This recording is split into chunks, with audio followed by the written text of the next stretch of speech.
And that's what the plan was. Right now, where we're at, Taylor gives us our best chance. Ahead on Early Birds, it's now or never as the Falcons make another quarterback change before clashing with the Colts. We've got DJ in the film room to figure out how Atlanta saves their playoff hope.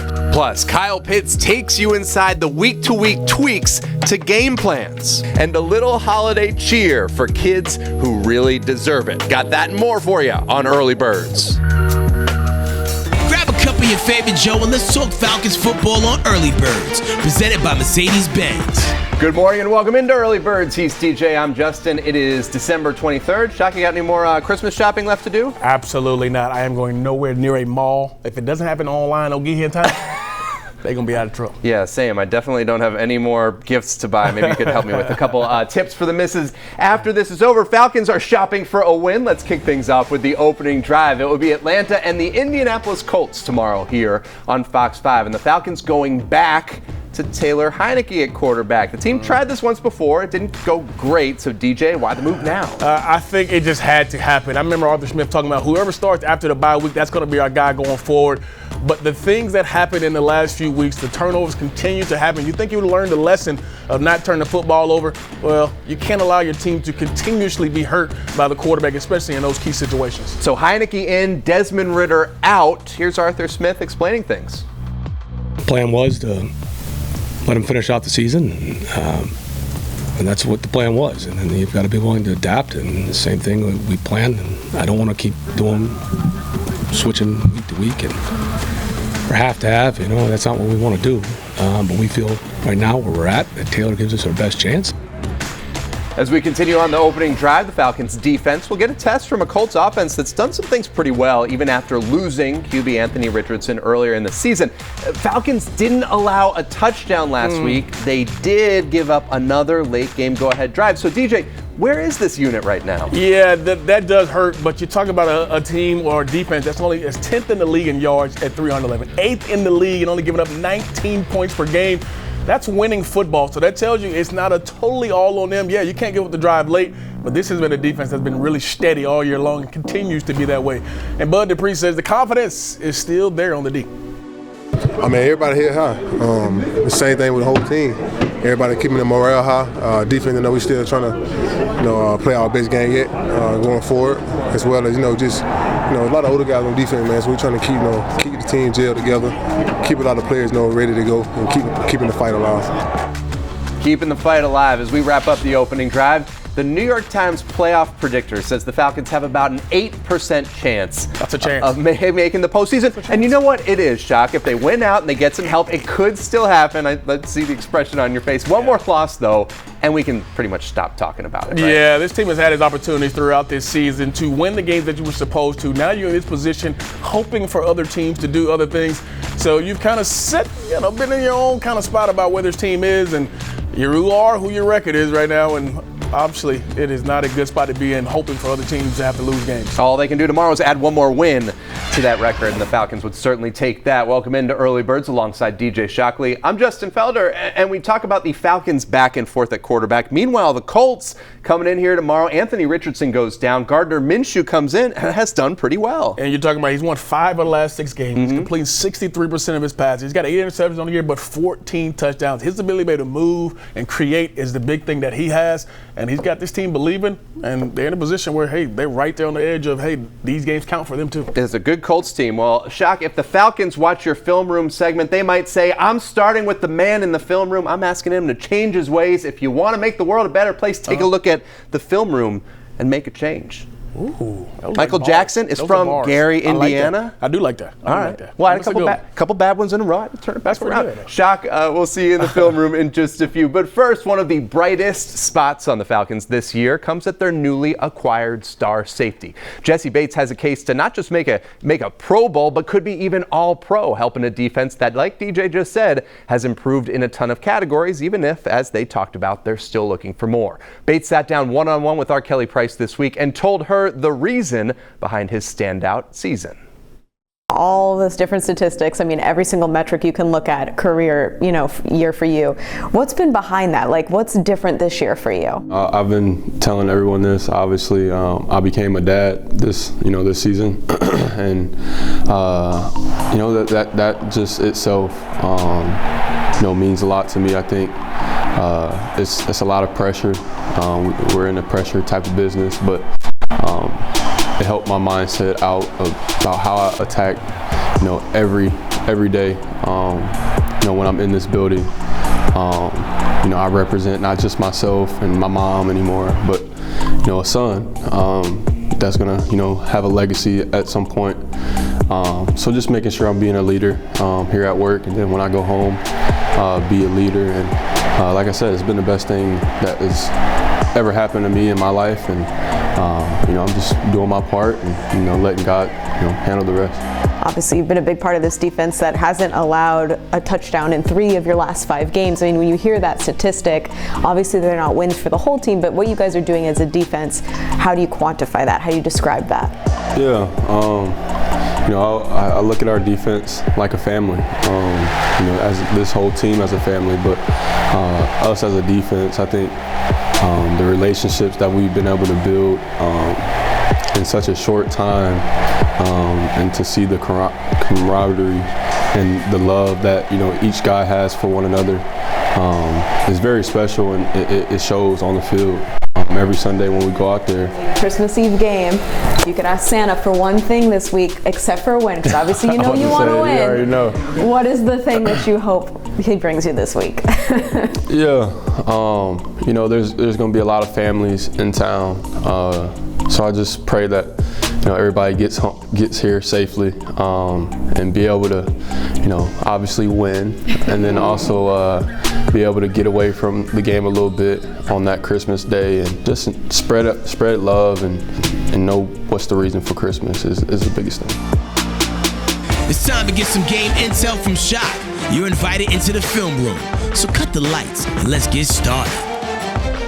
Now, we were just talking about what happened on that last drive. Obviously, the Panthers go down and they get a score. And I want to break down what happens in this particular play here, simply because there are a lot of things that happen inside a particular play that fans don't really understand. And sometimes a team just gets you and they block it up really well. So this is an old school trap play. And I'm going to draw up the blocking screen right now. So you're going to get this guy upfield. Once he comes upfield, now you're going to have this guard come around and he's going to trap him. So that means he wants him to stay this way. And then here are the other parts of the blocking scheme that go on here. You're going to get a nice job with his center getting up on this guy. And then he's going to come around and you're going to have a good chance to go here and get up. It's an unbelievable job of blocking this particular play here. You get a nice block seal here, and then the back is going to hit it right up through the middle right here. And I'll show you exactly what makes this play really special. So there's the pull. Gets upfield here. That's exactly what they want. They don't even block him. They let him come upfield because they want him to come up, because they want to hit it right through here. Now, they do a good job of getting up to the second level. Both these guys here are going to get up to the second level, which helps the block and helps the run as well. So you can see here just a great job of blocking by the Panthers. Falcons have to do a better job of getting off these blocks, because this is how you stop runs, especially in the red zone. If a team can run in the red zone, that's going to be tough to stop. So as the play continues and finishes, you can see the gaping hole you have there, because they have a hat on every single Falcon player, and then they're able to hit it right here, and ultimately it becomes the game-winning sealing play for the Panthers. Falcons have to do a better job, especially in the red zone, of cutting off these runs, but also being stout in the run and getting off those blocks, Justin. Yeah, shocking. It's a Colts team that loves to run the ball tomorrow. Thanks so much, DJ. We got bowl season rolling on. Michael Jenkins in the house for the latest in the college football world, including Georgia's quarterback running it, Beck Plus. Here in one week, and as soon as that game was over, it hit 0, you're refreshing and you're going on to a new opponent. Kyle Pitts will tell you about the little changes that can make a big difference in a team's game plan and how a player prepares. That's next when we go deep. Hey Falcons fans, score a touchdown with low tire prices at Mavis Tires and Brakes, the official tire retailer of the Atlanta Falcons. Visit MavisTire.com to find a store near you. You're watching Early Birds, presented by Mercedes-Benz. Best, nothing. And sponsored by the Georgia Lottery. Today could be the day. Truist, when you start with care, you get a different kind of bank.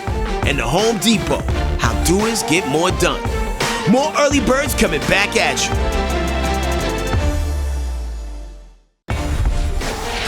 Early Birds, listen up. It's not Saturday without some college football talk.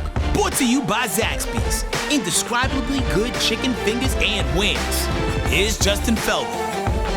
Welcome back to Early Birds. We welcome in Michael Jenkins. Cenk, if Santa is watching right now, as we know he probably is. Yes, he is. Any last requests for something that you want to see under the tree?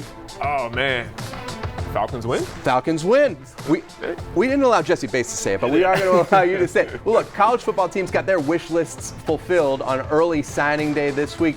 Cenk, what did you do when you decided to sign with Ohio State? Did you have the hats? Did you have a ceremony? What did you do? No ceremony, but I literally had to sign and had the fax. Okay. Old school, send the fax, and they had to receive the fax. So a lot different these days. Hey, they're still using the fax every now and then here, but it has changed quite a lot. Of course, we got NIL money in play now, the transfer portal. That steals some spotlight. There were some big decisions, but not a lot of drama on signing day like there used to be in past years. Do you miss that when it was picking the hat and we really didn't know what would happen? I'm sure, some people kind of like the, anticipation of what a player is going to do. But, everything's kind of beforehand. We all, right. We know who's kind of flipping. And there still were some that flipped. We actually had one from Ohio State flip from Ohio State to Oregon. Yep. So it still happens, but just not as, advertised as much as it used to be. Yeah, one bit of drama came at Buford High School. Quarterback Dylan Raiola, he was committed to UGA, switched this week to Nebraska where his dad played and where his uncle is an assistant.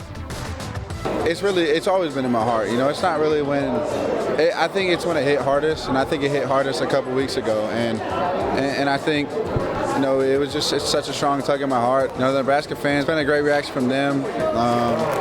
I'm sorry to the Georgia fans. You can have one of my teammates in KJ Bolden.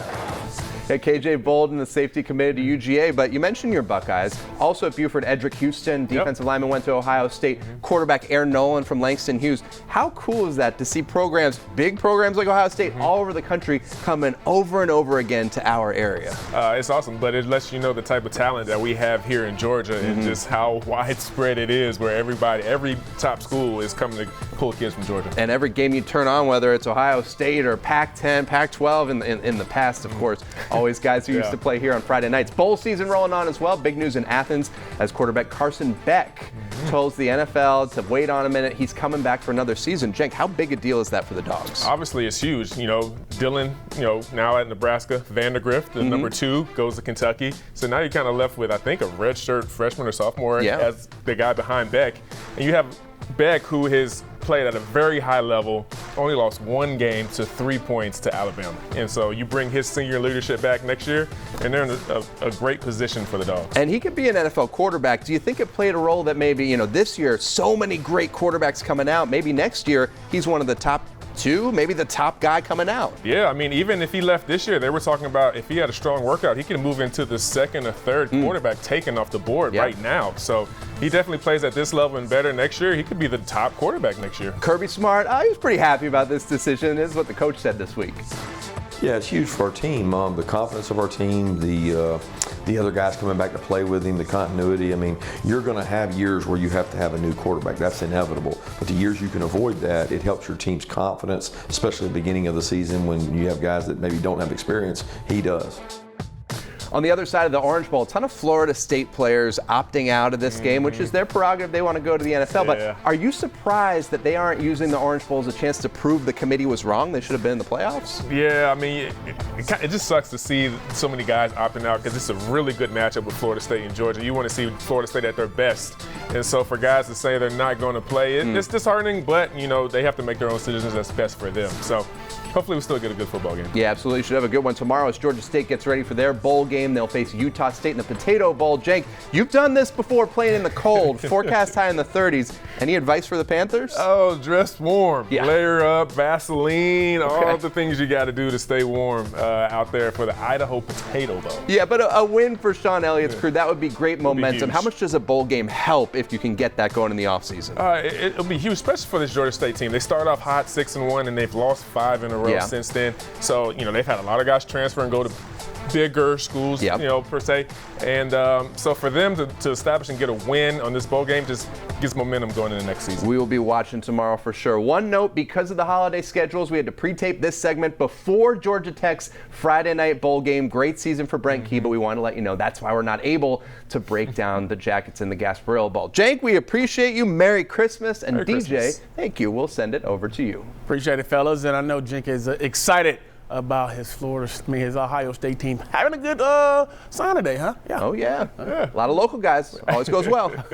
All right, every week on Going Deep, we ask a Falcons player what goes on behind the scenes that fans wouldn't know about. Kyle Pitts took us off the field saying week-to-week football is more mental than physical. The tight end says that means learning something new every single week. He explains in this week's Going Deep. Learning a new game plan each week. Hearing one week, and as soon as that game is over, it hits zero, you're refreshing and you're going on to a new opponent. So to be able to have that mental capacity from technically Monday night, but you start your week on Wednesday. So from Wednesday to Sunday learning, or Wednesday really to Friday, learning a new playbook each week and just mentally locking in and being in the building and this being your job. So it's not in college where you have tutoring and all the different extracurricular things, just being able to lock in and mentally, hone in on the playbook. It's a little more complex, it being longer plays, and I guess you kind of have to be mentally more smarter. There's a small, margin for error in the NFL, and you learn that quick coming out of college. So just knowing that you got to be where you need to be, at the right time, or you can mess up a play. We've got more to come on Early Birds. The Falcons don't have to look far for medical expertise. Atlanta's team doctor explains after the break. You're watching Early Birds, presented by Mercedes-Benz, on your official home for Falcons football, Fox 5 Atlanta. Welcome back to Early Birds. Every NFL team has medical questions to answer, situations to update, recovery plans to develop, and they never stop. The Falcons, though, do not have to look far for answers, literally. That's the focus of this week's Emory Road to Recovery. The Emory Healthcare facility next door here in Flowery Branch is a beautiful thing, because not only is my team and the organization that I work for a wonderful healthcare system with a lot of skilled and qualified professionals working here, but just the access. I mean, it's directly next door to the Falcons facility, so we have the highest quality MRI machine here. We have an excellent physical therapy facility here. We have excellent doctors working here who have access to doing biologic injections or doing interventions or seeing and assessing athletes at any time point. So the comfort knowing that this is directly next door, if I'm not always here, I always have someone here that I know I can count on and rely on who's working with me. Biologic injections. All right. Thanks, Doc. Still ahead. The Falcons brought some awesome kids a little holiday cheer. We'll show you next on Early Birds. It's almost game time, Falcons fans. When the Falcons sack the opposing QB at home, you'll score a BOGO free Big Zack snack meal the day after the game. Valid online only at Atlanta area stores. Early Birds has been presented to you by Mercedes-Benz. The best or nothing.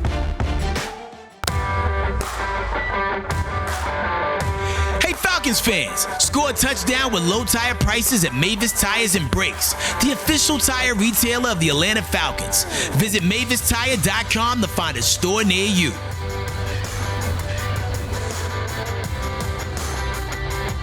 I want to wish you a Merry Christmas. Yeah, this is great to see. It's an annual tradition. The Falcons visiting Children's Healthcare of Atlanta at Eggleston. They're singing carols. DJ, this is always one of their favorite, I know, and our favorite community events the team does. Oh, man, no doubt about it. And having the right guy, Frank Darby, there to be the one that's singing, he always will bring the energy and juice. So good to see them lighten up the faces of some kids on a tough time for sure. Yeah, I'm sure they had to really convince Frank Darby to go. He was singing on the whole drive over as well, I bet. All right, I also want to remind you, Falcons fans, you can vote for your favorite players to go to the Pro Bowl this year. Scan the QR code at the bottom of your screen to cast your vote. So, Shock, which Falcons player this Sunday will earn more Pro Bowl votes with their play against the Colts? I mean, this is probably the most obvious one for me. The guy who was on the show already. My man, Jesse Bates, continues to be the vote leading getter in this game, so we hope he continues to do that and makes another big play. Certainly would be deserving. Falcons maybe a bunch of Pro Bowl votes so they can pick up a win. That's it for us here on Early Birds. For DJ Shockley, I'm Justin Felder. Merry Christmas. Thanks for joining us. Have a great rest of your weekend.